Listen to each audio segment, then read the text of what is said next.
چې دې ته نندارو ګټوي او دا ډېر زیات د شنګلې او د بونیر پوله ده او دلته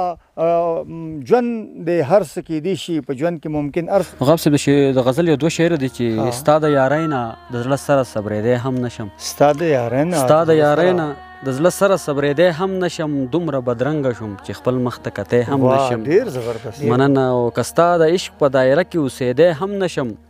که ستا د عشق په دایره کې اوسېدی هم نشم خو ستا د عشق د دایرې نه راوتی هم نشم او ډېره زیاته مننه غزل چې پکې ورکې ستا د حسن او ځوانۍ نښې دي چې پکې ورکې ستا د حسن او ځوانۍ نښې دي دا دې په مخ پرتې د کومې بېوسۍ نښې دي مننه ته رانه ډېره لرې زه هم ستا نه ډېر لرې یم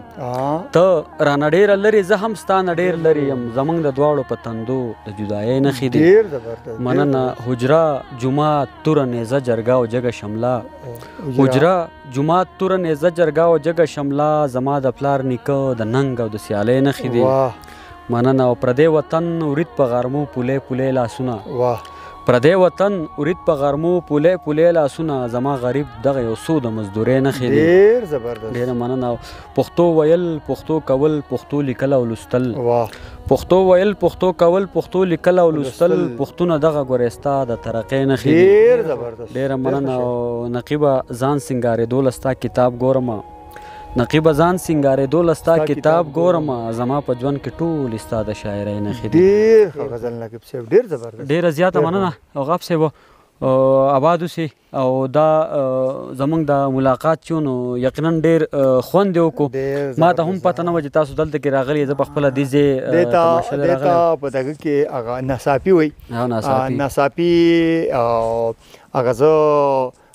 د اردو یو شعر دی که چېرې ماته یاد شي چې اتفاقات زمانہ سے یہ کچھ دور نہیں یوں بھی ہوتا ہے کہ بچھڑے ہوئے مل جاتے ہیں نو خبره دا ده چې دا بس یو اتفاق و د موږ د دې زلمو جذبې وي نن موږ دلته رالو او ستا په شانتې د یو ښه ملګري سره زموږ ملاقات شو موږ یو بل وپېژن او انشاءالله دا سلسلې به جاري او دا دې له به دوام ورکو انشاءالله رابطې به ساتو او زما دواړه نمبر ما تعالی درکړي دي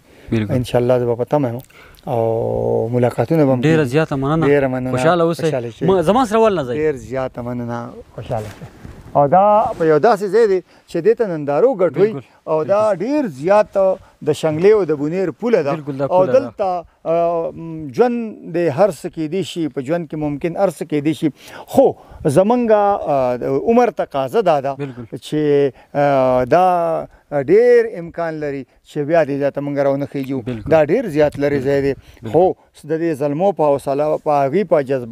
جذبو باندې هغې موږ له حوصله راکړه او موږ دلته رالو او تا موږ ته د دې ځای نشاندهي وکړه موږ د پروګرام د وروسته دلته رالو او زموږ هغه دلته لیده کاته مو شو او موږ سیلونه مو کړو او دا زموږ یو تاریخي سفر شو ډېره مننه خوشحاله شئ السلام علیکم